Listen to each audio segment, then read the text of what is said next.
के बीच में वार्ता होने वाली है। अलग अलग उच्च स्तरीय बैठकों से शुरुआत होगी। हालांकि सुबह 8 बजे ये बातचीत होनी थी, लेकिन दोपहर बाद का अब समय रखा गया है। आज सुबह जेडी वैंस अमेरिका के उपराष्ट्रपति रावलपिंडी के नूर खां एयरबेस पर पहुंचे थे। उनके स्वागत के लिए खुद आसिम मुनीर पहुंचे थे। इससे पहले ईरान का डेलीगेशन भी वहां पर पहुंचा था और ईरानी संसद के स्पीकर गालिबाफ भी पहुंचे थे, अब्बास अरागची भी पहुंचे थे, उनका भी स्वागत किया गया था। और अब बातचीत होगी। हालांकि ये बातचीत सीधे तौर पर नहीं होने वाली है, ये पाकिस्तान को बीच में रखकर बातचीत होगी। लेकिन इस बीच एक और बड़ी अपडेट, बातचीत से पहले ही ईरान को ट्रंप की धमकी, बात नहीं बनी तो हम हमले के लिए तैयार हैं, डोनाल्ड ट्रंप की ओर से कहा गया है। ईरानी आज जिंदा है तो सिर्फ बातचीत के लिए, डोनाल्ड ट्रंप की ओर से कहा गया। ईरान के पास कोई पत्ते नहीं बचे हैं। डोनाल्ड ट्रंप की ओर से बार बार यह कहा जा रहा है कि ईरान के पास कोई पत्ते नहीं बचे हैं और ऐसे में जो अमेरिका का जो समुद्री रास्ता है वो थोड़ा सा कैप्चर करके, थोड़ी देर के लिए कैप्चर करके ईरान ये समझ रहा है कि वो डोनाल्ड ट्रंप को धमका सकता है या अमेरिका को शांत करा सकता है। और अमेरिका की ओर से कहा जा रहा है, खासकर डोनाल्ड ट्रंप की ओर से कहा गया कि ईरान के पास थोड़े समय के लिए समुद्री रास्तों पर जबरदस्ती वसूली के अलावा कोई दांव नहीं बचा है। उन्होंने ये भी कहा कि वे इसलिए जिंदा हैं ताकि बातचीत कर सकें। सवाल ये भी है कि क्या ये ओवर कॉन्फिडेंस है डोनाल्ड ट्रंप का, क्योंकि डोनाल्ड ट्रंप और नेतन्याहू की ओर से देखिए जिस तरीके से अमेरिकी राष्ट्रपति डोनाल्ड ट्रंप ने इस बातचीत से पहले ईरान को धमकी दी है, उससे तो अजिताभ साहब हमारे साथ डिफेंस एक्सपर्ट एक बार फिर से जुड़ गए हैं। विशाल हमारे साथ न्यूज रूम से लगातार जुड़े हुए हैं। अजिताभ सर, बहुत बहुत स्वागत है आपका। डोनाल्ड ट्रंप एक तरफ बातचीत की पेशकश करते हैं, दूसरी तरफ कहते हैं कि अगर बातचीत हमारी बात नहीं मानी तो हम ये कर देंगे वो कर देंगे। ऐसा लगता है गन पॉइंट पर धमकाने की कोशिश कर रहे हो। लेकिन फिर ये कह देना कि ईरान के पास थोड़े समय के लिए समुद्री रास्तों पर जबरदस्ती वसूली के अलावा कोई दांव नहीं बचा है, ऐसा तो नहीं है कि ईरान को एक बार फिर से हल्के में लेने की कोशिश कर रहे हैं डोनाल्ड ट्रंप, जैसा कि उन्होंने उम्मीद नहीं की थी कि ये युद्ध इतने लंबे समय तक सस्टेन कर पाएगा अमेरिका? समझाएं हमें। जी बिल्कुल, आपने सही कहा। बेसिकली अमेरिका की दोहरी नीति है। एक तरफ तो ये हॉर्मुज पहले खुला हुआ था, हॉर्मुज को एक तरह से शेर को खून चखाना वो ट्रम्प से कोई सीखे। हाँ। इन्होंने ही ये मौका दिया ईरान को, हॉर्मुज को आप एक हथियार बना लो और पूरी दुनिया को हाईजैक कर लो। यही हो रहा है। ट्रम्प ने अब ये सोचिए, एक तरफ ट्रम्प एक स्टेटमेंट उन्होंने दिया, मैं याद कराना चाहूंगा दर्शकों के लिए। उन्होंने कहा कि अगर वॉर में जो जीतता है वही ट्रॉफी हासिल करता है। दूसरी तरफ उन्होंने कहा अमेरिका अगर हॉर्मुज को कब्जा करेगा तो वो अमेरिका भी वहां से वसूली करेगा। तो एक तरफ अमेरिका, मतलब वो ट्रंप की बिजनेस स्किल देख लीजिए कि वो अपना वसूली और ट्रॉफी की बात करते हैं। दूसरी तरफ जब ईरान यही टोल टैक्स की बात करता है तो वहां पे कहते हैं कि अब तो उसके पास कोई और हथियार बचा ही नहीं है बातचीत के अलावा। तो ये दो मुहा चरित्र जो है अमेरिका का दिखाता है। और दूसरी तरफ ऐसा कहना मेरे हिसाब से ये कतई नहीं है कि ईरान के हथियार खत्म हो गए हैं। ईरान अभी भी जिंदा है और ईरान के पास वैसी कुव्वत है, उसने ये दिखा दिया। अमेरिका की जीत में भी हार है। भले मिलिट्री ताकत से अमेरिका ने ईरान को काफी डैमेज किया है, लेकिन ईरान ने जो अपनी बहुत ही कूटनीतिक और रणनीतिक खास करके जो चाल चली है, उससे वो अभी भी लड़ने की क्षमता रखता है। अभी भी उसके पास ऐसे ऐसे हैं हथियार या मिसाइल क्षमता है, मिसाइल लॉन्चर वो फिर से बना सकता है, तो अमेरिका को अच्छी चुनौती दे सकता है। इतना ही नहीं, बाब अल मंदेव का रास्ता अभी उसने पूरी तरह से वो हथियार तो उसने यूज ही नहीं किया है, तो वो भी उसके पास है। ऐसा नहीं है कि उसके पास अभी कई उसके पास हथियार हैं, प्लस उसके प्रॉक्सीज भी अभी इफेक्टिव हैं, वो दिख रहा है लेबनान में।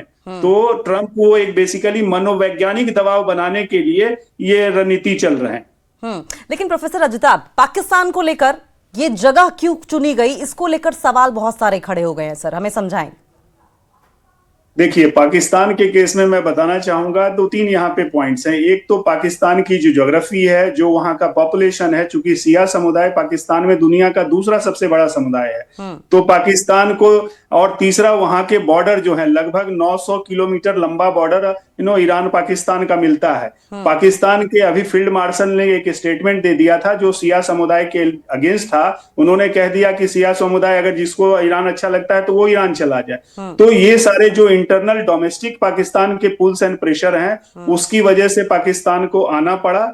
दूसरी तरफ आप देख लीजिए, अमेरिका ऐसा नहीं है कि पाकिस्तान पे ट्रस्टेड है। मैं यहाँ बताना चाहूंगा अपने दर्शकों के लिए भी कि सबसे, अगर 2006 में लास्ट जो अमेरिका के राष्ट्रपति की विजिट हुई थी पाकिस्तान, वो 2006 में था।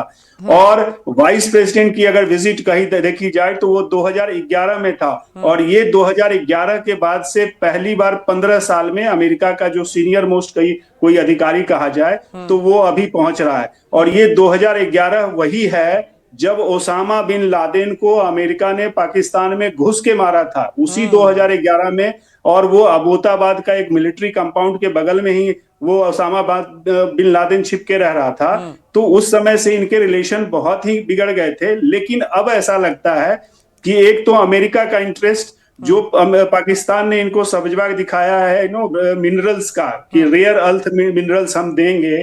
याद कीजिए कि फील्ड मार्शल मुनीर खुद लेके गए थे सैंपल अमेरिका को और ट्रंप को दिखाने के लिए। हाँ। दूसरा, क्रिप्टो करेंसी का व्यापार भी इन्होंने साथ मिलके कुछ ट्रंप के साथ और जेड कुशनर के साथ जो बिजनेस का इनका इंटरेस्ट है, एक वो भी चीज यहाँ पे कही जा रही है। लेकिन आप देख लीजिए यहाँ पे पाकिस्तान को अमेरिका के लिए सबसे बड़ा चैलेंज बताया था अमेरिका के ही इंटेलिजेंस के जो डायरेक्टर थे तुलसी गबार्ड। उन्होंने हाल फिलहाल दिया था कि पाकिस्तान और नॉर्थ कोरिया अमेरिका के लिए ज्यादा डेंजरस है, खतरनाक है बनिस्बत के ईरान। तो कई सारे परमुटेशन कॉम्बिनेशन देके तीसरा एक और पॉइंट यहाँ पे है कि चूंकि पाकिस्तान चाइना से क्लोज है, तो शायद चाइना से हटा के उसको पाकिस्तान को यूज करने का भी एक मकसद हो। लेकिन आप एक चीज और ध्यान रखिएगा कि यही पाकिस्तान के डिफेंस मिनिस्टर ने 26 फरवरी को कहा था, ख्वाजा आसिफ ने, कि पाकिस्तान को हमेशा अमेरिका ने टॉयलेट पेपर की तरह यूज करके फेंक दिया है। तो बड़ा विचित्र विडंबना कह लीजिए कि कई सारे फैक्टर्स हैं। बट यस, ये एक वेलकम साइन है कि पाकिस्तान एक मध्यस्थ की, बिचौलिए की भूमिका में आगे आया है। और अगर इससे विश्व में शांति होती है तो इससे बढ़िया क्या हो सकता है। बिल्कुल सही कह रहे हैं सर आप। टेररिज्म के लिए जाने जाने वाले पाकिस्तान में अगर पीस टॉक्स हो रही है तो बड़ी बात तो है, या अजूबा तो है। विशाल का रुख कर लेंगे। विशाल, एक बहुत तस्वीर वायरल हो रही है, आपने भी देखा होगा, जब ईरान का डेलीगेशन आया तो ईरान के डेलीगेशन में गालिबाफ जब इस्लामाबाद पहुंचे तो सोशल मीडिया प्लेटफॉर्म एक्स पर एक फोटो वायरल हुई जिसमें प्लेन के अंदर सीट्स पर 4 बच्चों की फोटो रखी हुई थी, खून से सने हुए बैग्स रखे हुए थे। ये फोटो जब वायरल होती है विशाल, तो एक आदमी के जहन में क्या मैसेज पहुंचाने की कोशिश की होगी ईरान ने? देखिए अंकिता, अभी मैं प्रोफेसर साहब को सुन रहा था और उन्होंने बहुत सारी बातें बताई हैं। मैं उसके बारे में कुछ और उसमें कुछ ऐड करूंगा, लेकिन मैं आपके सवाल पे पहले आता हूं। देखिए, सबसे बड़ी बात क्या है, अमेरिका का जो भी आप कदम देखेंगी 28 फरवरी से, एक तो एग्रेशन और उसके बाद जो स्टेटमेंट्स अभी तक लगातार आप बार बार ये कह रही हैं कि डोनाल्ड ट्रंप का ये स्टेटमेंट आ रहा है, ये स्टेटमेंट आ रहा है, वो धमकी दे रहे हैं, इस तरह की बात कर रहे हैं।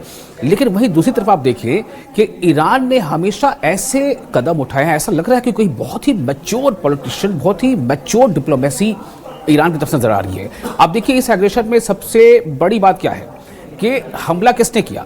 हमला ईरान ने नहीं किया। ईरान भले ही इस हमले के लिए तैयार था या वो अब डिफेंस की तैयारी कर रहा था और बरसों से कर रहा था, उसका कहना है, लेकिन हमला ईरान ने नहीं किया। यहाँ पर सबसे बड़ी उसकी एक मोरलिटी होती है कि भाई हम पर हमला किसी ने किया है तो हम तो जवाब में हमें हमला करना है। एक तो ये बात हो गई। दूसरी, पहले ही हमले में हालांकि ईरान के जो आयतुल्ला खामनेई थे, रहबर आला कहते हैं उन्हें, या रूहानी लीडर कहते हैं, सरबराह आला कहते हैं, कई नाम से जाना जाता है, उनका असैसिनेशन हो गया, उनकी हत्या हो गई। लेकिन उसी हमले में आप देखिए कि यहाँ पर जो मिनाब वो शहर है जहाँ पर वो स्कूल था, जिस स्कूल में वो बच्चियों का स्कूल था और प्राइमरी से भी लोअर क्लासेस की बच्चियों का स्कूल था, उसमें एक के बाद एक 40 मिनट के अंतराल से 2 बार उसमें मिसाइल गिरते हैं और 170 से ज़्यादा जो है बच्चों की डेथ होती है। ये एक ऐसा स्टेप था जिससे पूरी दुनिया को, जहाँ जहाँ भी ये खबर पहुँची, हर लोग ने इस हमले को बुरा माना। तो जाहिर सी बात है, हमला करने वाला कौन था? सही कह रहे हैं। ठीक है, आप रुकेंगे, हम आपके पास लौटेंगे, लेकिन ये बड़ी अपडेट आ रही है। मुज्तबा खमनेई को लेकर एक बहुत बड़ा दावा किया जा रहा है। कहा जा रहा है कि बातचीत से पहले मुज्तबा खमनेई को लेकर बड़ी खबर है, जंग में लगी चोटों से उभर रहे हैं मुज्तबा खमनेई को लेकर रॉयटर्स की ओर से ये बहुत बड़ा दावा किया जा रहा है। देखिए, एक तरफ पाकिस्तान में डेलीगेशन लेवल बातचीत चल रही है, वहीं अब मुश्तबा खमनेई को लेकर ये बहुत बड़ी खबर सामने आ रही है। जंग में लगी चोटों से उभर रहे हैं मुश्तबा खमनेई। रॉयटर्स की ओर से ये बहुत बड़ा दावा, रॉयटर्स की ओर से बहुत बड़ा दावा किया जा रहा है। आप समझिए कि ये कहां की न्यूज एजेंसी है। अब इसी पर विशाल, हम लगातार अपनी बात पूरी कर रहे थे, लेकिन अली सर भी इस बीच हमारे बीच में जुड़ गए हैं। अली सर, रॉयटर्स की ओर से दावा किया जा रहा है और जब ये बातचीत होने वाली है उसके पहले ये दावा। दूसरा, रशिया ये कहता है बिना जिम्मेदार बातचीत के, बिना जिम्मेदारी के बातचीत के इस मसले का हल नहीं निकल सकता। सवाल ये है कि जिम्मेदारी की बातचीत किसकी तरफ से उम्मीद की जाए? क्या अब की बार ट्रंप जिम्मेदारी से बातचीत करेंगे? और ये जो ब्रेकिंग अभी आई है, अपडेट आई है ठीक बातचीत से पहले, ये इसका क्या मतलब निकाले सर? ये सिर्फ एक अपडेट तो नहीं हो सकती। देखिए, आपकी बात बिल्कुल सही है। देखिए, जब जंग होता है ना, सबसे पहली कैजुअलिटी, सबसे पहले खात्मा होता है ट्रूथ का, सच्चाई का, इंफॉर्मेशन का, खबरों का। तो तरह तरह की खबरें फैलती हैं। अभी आपने देखा कुछ दिन पहले ये भी खबर आई थी कि नेतन्याहू शायद नहीं है, ये अफवाहें फैलाई गई थी बेसिकली। नेतन्याहू ने फिर एक स्टेटमेंट दिया, वो कॉफी शॉप में आए मग लेकर, अरे इनकी हैं, अरे ये है वो एआई जनरेटेड है, तो वो प्रेस कॉन्फ्रेंस क्यों नहीं कर देते? इस तरीके से उनको उकसाया जा रहा था। अगर वो प्रेस कॉन्फ्रेंस करते, वो जंग में है भाई, अगर वो प्रेस कॉन्फ्रेंस करते तो ईरान को उनकी लोकेशन मालूम पड़ जाती। ये खबरें, मुश्तबा खोमेनी अभी शायद वहां पे नहीं रहे, तो ये दोनों पक्षों से होता है। अब आपकी बात पे आते हैं। देखिए, जब गुफ्तगू शुरू होने वाली है, टॉक शुरू होने वाले हैं, और ये खबर आती है कि मुश्तबा खोमेनी अपने चोटों से उभर रहे हैं और ये हो रहा है, तो एक साइकोलॉजिकल दबाव बनाने की कोशिश की जा रही है एक तरीके से। और अगर मैं कोट करूं कि नानयांग टेक्नोलॉजिकल यूनिवर्सिटी है, टेक्निकल यूनिवर्सिटी है सिंगापुर के अंदर, वहां पे अब्दुल बासित साहब हैं जो कि साउथ एशिया के बहुत बड़े एक्सपर्ट माने जाते हैं। अब्दुल बासित साहब ने ये कहा है कि अगर ये टॉक्स फेल होती हैं तो ये पूरे साउथ एशिया के लिए एक नाइटमेयर, एक बुरा सपना वाला, बहुत खराब भी होने वाला है अगर ये टॉक्स फेल होती हैं तो। और अगर इनको फिर बाद में दोबारा युद्ध लड़ना पड़ेगा, खास तौर से अपने पड़ोसियों से, तो ये बहुत बहुत ही भीषण युद्ध होने वाला है। जिस तरीके से अभी हम देख रहे थे पिछले एक महीने में, हमने देखा ये तो कुछ भी नहीं है भाई। अभी तो ये तो बस वार्म अप था, शुरुआत हुई, तो ये बहुत भीषण होगी। और अभी शुक्र है इस बात का कि अभी ग्लोबल वॉर में तब्दील नहीं हुआ है, लेकिन खतरा जरूर है, खतरा मंडरा रहा है कि ग्लोबल वॉर में तब्दील हो। और जो स्टेक्स है ना, पूरी दुनिया की स्टेक्स इसमें बड़ी हाई हैं, क्योंकि पूरी दुनिया का इसमें स्टेट ऑफ हॉर्मोज में और 20% तो तेल जाता ही जाता है। इसके अलावा 30% इंटरनेट केबल्स जाते हैं यहां से, जिसके बारे में लोग तेल की बात कर रहे हैं। इंटरनेट से ज्यादा मैं तो कहूंगा कि आज की तारीख में इंटरनेट से ज्यादा जरूरी इंटरनेट हो गया, क्योंकि हम इंटरनेट की वजह से पूरी ट्रेडिंग, स्टॉक्स, शेयर, पूरी बैंकिंग, पूरी कमर्शलाइजेशन, पूरा शॉपिंग, सब कुछ इंटरनेट होता है। और अगर आप इंटरनेट ही काट दोगे तो दुनिया कहां जाएगी? आप पेट्रोल पंप पे भी अगर तेल भरा हो तो भी आप जीपे के थ्रू आप करते हो, आप पेमेंट भी इंटरनेट के थ्रू करते हो। लाल समुद्र की बात करें, वहां पर 12% तेल वहां पे हाउथी रिबेल्स ने अपना कब्जा जमा रखा है वहां पे। तो अगर ये टॉक फेल होती है ना, तो बहुत बहुत बहुत मुश्किल होने वाली है। सर, अली सर, आपने ये जो पॉइंट रखा, इसी पॉइंट को आगे बढ़ाते हुए अजिताभ जी के पास जाएंगे। सर, अली सर ये कह रहे हैं कि अगर ये पीस टॉक्स फेल होती है तो रिपरकशंस बहुत बुरे होंगे सर। अगर वर्ल्ड लेवल पर देखा जाए, वर्ल्ड ऑर्डर के लेवल पर देखा जाए, या थर्ड वर्ल्ड वॉर के लेवल पे देखा जाए, खुदा न खास्ता कभी ऐसा हो, लेकिन फिर भी सर आपको क्या रिपरकशंस दिखाई दे रहे हैं? बिल्कुल, खुदा ना करे कि ये पीस टॉक्स जो सीज फायर है वो अल्प विराम की जगह पूर्ण विराम पे जाए। मैं तो बिल्कुल ऐसा मानता हूं, क्योंकि इससे सिर्फ साउथ एशिया नहीं, पूरे विश्व व्यवस्था और अर्थव्यवस्था दोनों के लिए एक बहुत बड़ा सदमा होगा। ये एक थोड़ी सी उम्मीद की एक किरण जो कहते हैं राहत मिली है, ये पूरे विश्व के लिए अच्छा होगा कि ये बढ़े, क्योंकि जिस तरह से ट्रंप ने अपनी दादागिरी दिखाई है। अभी हमारे एक को पैनलिस्ट ने कहा कि ट्रूथ यहाँ पे खत्म हो गया। मैं तो यहाँ पे ऐड करना चाहूंगा ये ट्रंप ने जो सो कॉल्ड ट्रूथ सोशल बना रखा है उसमें न ट्रूथ है न वो सोशल है, दोनों के विपरीत उनकी ये सर अजिताभ सर, ये माफ कीजिएगा मैं रोक रही हूं, लेकिन कमाल का ऑब्सेशन डोनाल्ड ट्रंप का ये है कि वो 6-6 घंटे में 60-60 ट्वीट कर देते हैं, उस पर पोस्ट कर देते हैं। ऐसा लगता है कि जैसे बैठे हो, उनकी टीम बैठी हो बस एक के बाद एक पोस्ट करने के लिए, यही काम बचा है प्रेसिडेंट ऑफिस को। तो ये तो यस, ये और सोचिए इससे उनकी क्रेडिबिलिटी घटी है, उनके जो बार बार जो पलट वो जब मारते हैं, पलटी मारते हैं, उनकी क्रेडिबिलिटी घट गई है और उससे अमेरिका की क्रेडिबिलिटी पे धक्का लगा है। आप देख लीजिए कल ग्लोबल अप्रूवल रेटिंग आई है, उसमें अमेरिका पीछे गया है, उसके पॉइंट्स नीचे गिरे हैं और उसमें डोनाल्ड ट्रंप जी का बहुत बड़ा हाथ है, जबकि चीन की रेटिंग और हाई हुई है। इंडिविजुअली भी वहां पे रेटिंग जो ग्लोबल लीडर्स की रेटिंग है उसमें भी ट्रंप 9वें नंबर पे हैं और तो हमारे प्रधानमंत्री नंबर 1 पे अभी भी चल रहे हैं कंटिन्यूअसली ग्लोबल अप्रूवल रेटिंग में। तो आप इसी से देख लीजिए कि उनकी पॉलिसी, जो मैं कहूंगा कुनीतियां, उसकी वजह से, उनके बरबोलेपन की वजह से उसने पूरे विश्व व्यवस्था को एक तरह से हिला के रख दिया है निश्चित रूप से। और इसीलिए अमेरिका के अंदर देख लीजिए, अमेरिका के अंदर भी जो वॉर की अप्रूवल रेटिंग है वो भी माइनस में जा रही है, ट्रंप के अगेंस्ट में जा रही है। दूसरी तरफ इजराइल में भी मैं कहना चाहूंगा नेतन्याहू की जो रेटिंग है वो भी बहुत नीचे गई है। लोग तो, और अभी इलेक्शन आने वाला है अमेरिका में भी। इसका फायदा, ये डोनाल्ड ट्रंप की रेटिंग जिस तरीके से नीचे जा रही है, आपने ये भी महसूस किया होगा कि चाइना की ओर से किसी भी तरह के भड़काऊ या फिर किसकी साइड लेना है, किसके साथ खड़ा, इस तरह के बयान नहीं आ रहे हैं सामने। डोनाल्ड ट्रंप की इन हरकतों का फायदा सर किन किन कंट्रीज को सीधे तौर पर होने वाला है? सबसे ज्यादा, बिल्कुल आपने सही कहा, सबसे ज्यादा फायदा चाइना को होने वाला है। चाइना इस युद्ध से और ज्यादा मजबूत उभर के निकलेगा, अभी से वो हो रहा है। ये कहा जा रहा है कि जो अभी सीज फायर हुआ इसमें भी चाइना का बहुत बड़ा हाथ है।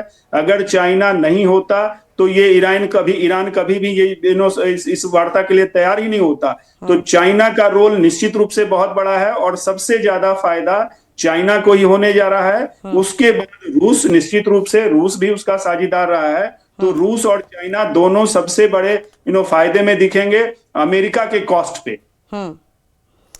ठीक है, विशाल हमारे साथ जुड़े हुए थे। माफ कीजिएगा विशाल, आपकी बात थोड़ी सी अधूरी रह गई थी, उस वक्त बड़ी खबर सामने आ गई थी, हम मैसेजिंग की बात कर रहे थे और ये जो खबर एकदम से मुश्तबा हमने की इस पीस टॉक्स के पहले आई है। और मैसेजिंग संभवतः वो चीज भी थी जब कालिबाफ प्लेन में वो खून से सना बैग और बच्चों की तस्वीरें लेकर आते हैं। ये मेरा आपसे सवाल था और यही बात आप पूरी कर रहे थे।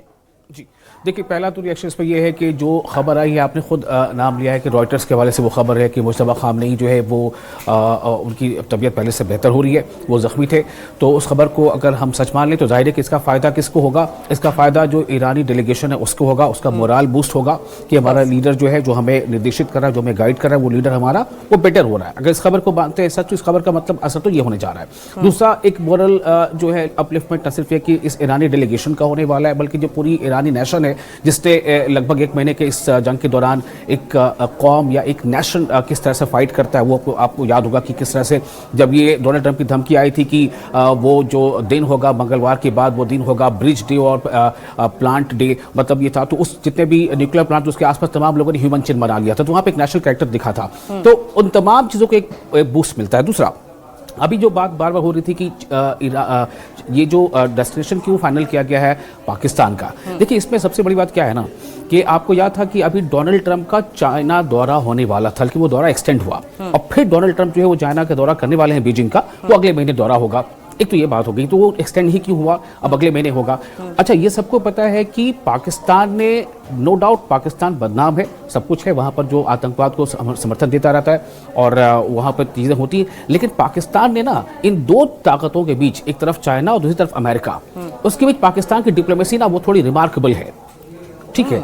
तो इस पूरे बातचीत में क्या हुआ है कि कहीं ना कहीं चाइना का, जैसा अभी अजिताभ जी कह रहे थे कि चाइना का इस पर जोर रहा है, चाइना ने ईरान को इस बात के लिए राजी किया है, क्योंकि ईरान का ये कहना था कि हम युद्ध विराम हम चाहते ही नहीं है। एक बात मुझे लगता है कि बंद हो जाए, हमें समझना बहुत जरूरी होगा। आपने एक बहुत इंपॉर्टेंट पॉइंट कहा है कि पाकिस्तान की डिप्लोमेसी रिमार्केबल है दो सुपर पावर्स के बीच में, चाइना एंड अमेरिका। इसको अगर हम डिकोड करें तो समझाएं हमें।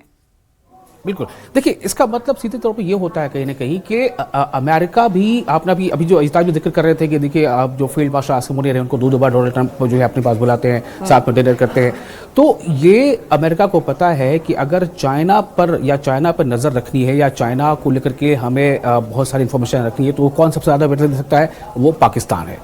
तो पाकिस्तान से अगर ये दोस्ती अमेरिका या अमेरिका का जो झुकाव थोड़ा है, दरअसल बेसिकली ये है कि अमेरिका जो है पाकिस्तान को in terms of broader prospect अगर हम देखें तो वो चाइना को काउंटर करने के लिए इस्तेमाल कर रहा है। हाँ। और पाकिस्तान की हैसियत ऐसी ही है कि वो इस्तेमाल हो जाए। लेकिन अब रही बात है कि वो इस्तेमाल कभी किसके लिए हो जाता है, वो कभी चाइना से ही फायदा उठा लेता है, कभी अमेरिका से ही फायदा उठा लेता है। मैं इस तरह से कहना चाह रहा था आपको। दूसरी बात ये है कि देखिए, उसके बारे में डिटेल्स बता दिया था आप जिन्हें, मैं इस तरफ आपको इशारा देना चाह रहा हूँ जिस रॉयटर का आपने अभी हवाला दिया था। एक बड़ी खबर ये है कि Israeli prime minister Benjamin Netanyahu's long running corruption trial will resume on Sunday, the coming day, right? क्यों ऐसा हुआ है कि जो स्टेट ऑफ इमरजेंसी थी, जब ईरान ने ये घोषणा किया कि हम सीज फायर में जा रहे हैं, उसके फौरन बाद वहां जो स्टेट ऑफ इमरजेंसी लगी थी इजराइल में वो उठा ली गई। और इसके उठाते के साथ ही जिस कोर्ट में मामला चल रहा था उस कोर्ट के स्पोक्स पर्सन का स्टेटमेंट आया है कि now the trial will begin, the trial related to Benjamin Netanyahu जो उस करप्शन चार्जेस फंसे हुए हैं। एक किसी सिटिंग पीएम के साथ ट्रायल, करप्शन चार्जेस में ट्रायल का ये पहला इजराइल में वाकया है। अब आप सुने, ये वो मामला था जो मैं बता रहा था। और अक्टूबर में वहां पर इलेक्शन होने हैं इसराइल में, अक्टूबर में इलेक्शन होने हैं। तो जो डोनाल्ड ट्रंप की जो पार्टी, माफ कीजिएगा, नेतन्याहू की जो पार्टी, जो उनका अलायंस है, उसके बारे में जो वहां के इंटरनल रिपोर्ट से जो आपके अखबारों में आ रहा है कि बहुत अच्छी नहीं है। तो नेतन्याहू दरअसल ये नहीं चाहते थे, मैंने बताया ना कि इसराइल के हक में यह कहीं नहीं था कि सीज फायर हो जाए, क्योंकि वहाँ स्टेट ऑफ इमरजेंसी लगी हुई थी। तो स्कूल बंद थे, तमाम बड़े ऐसे दफातर बंद थे। अब वो उठा ली गई है। तो अब ये ट्रायल शुरू होगा और संडे टू वेडनेसडे ये ट्रायल चलेगा। इससे बचना चाहते थे नेतन्याहू, और शायद अभी भी उनकी कोशिश ये होगी, इसराइल की यही कोशिश होगी कि वो इससे बाहर रहे, इस सीज फायर से। तो ये एक दूसरा पहले तो जो आपने इससे पहले पूछा था इसराइल को लेकर के। और अब रही बात ये कि जो आपने कहा कि जो गालिबाफ ने जो ये एक फोटो जो है वो शेयर किया है ट्वीट में, कि जिसमें प्लेन के सीट बेल्ट पर तमाम उन बच्चियों के फोटो हैं जो स्टूडेंट्स थी, और उनके बैग्स जो है मतलब सांकेतिक तौर पर रखे गए हैं कि खून से लथपथ बैग। ये भी बेसिकली एक दुनिया को पैगाम देने की कोशिश है कि we are the victims, we are not the एग्रेसर्स।